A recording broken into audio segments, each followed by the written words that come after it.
كرة نفتد جساكو جعل دوق بعد هجا ساكو الربا ديني يكو جعل قبنمو مير كان ليه صادر الحس كان دقنت هاي معان وهاجاج waxaan ku suganahay sida horey buu la socoteen magaalada Stockholm ee wadankan Sweden maanta waxay soo dhaweeyay oo aan ku faraxsanahay in la joogo inaan saaxiib ahayn ilaa yaraantii waxa la yiraahdaa Faisal Xasan Gasle baashaal buu ku magac dheeraan jiray waa raggii xaafadaha iyaga ugu shidnaa Salmaan Khan baa lagu magacaabi jiray waxaana lagu xaman jiray inuu meel jiima oo qarsoodi oo lahayo keligii oo biraqaad qaadi jiray ilaa haddana sidii buu dhisay yahay Faisalow ama Cabdirashiid oo magacyo badan baad leedahay goor ba isku keen dambeysay horta waxa isku keen dambeysay Cawaale muddo hadda aan ku qiyaasayo 19 sano 19 sano kadib aad iyo aad baan Cawaale ugu faraxsanahay inaan dib isku aragno wana kugu soo dhaweynayaa Stockholm soo dhaw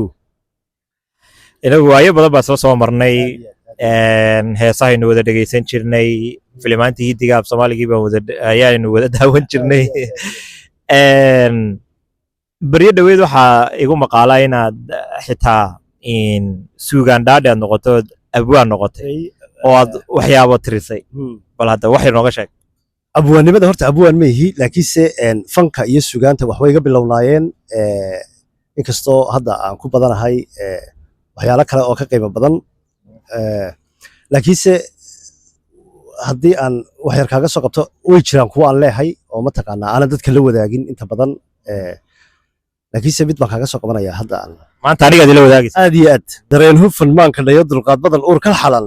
dabeecad habboon xilgarad duciya asturnaan ku koraa naftaada jisaaku jecel dooq baad hagaysaa ku raba diin iyo kugu jecel gobnimo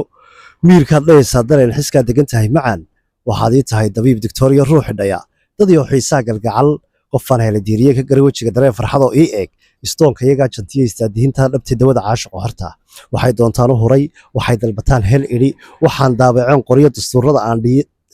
aan dhigay diyaar u tooy hagtaa waxaan ku degaa iyada waxay tustaa dareen dabciga caashiqu ku koro ashcala qiyaasak waa miro aad u qiimo sareeya oo jacayl iyo dareen iyo ixtiraam iyo ammaan intaba muujinaya ma ku weydiin karaa midhahaas ayaad u samaysay midhaha waxaan u sameeyey waxa weeyaan xaaskayga waa hagaag waa xaaska waxaan leeyahay dumaashi maadaama ninkan aan saaxiib walaal aanu ahayn erayadaasi uu kuu soo xulay adiguna waad u qalantaa waanan idiin ducaynaynaa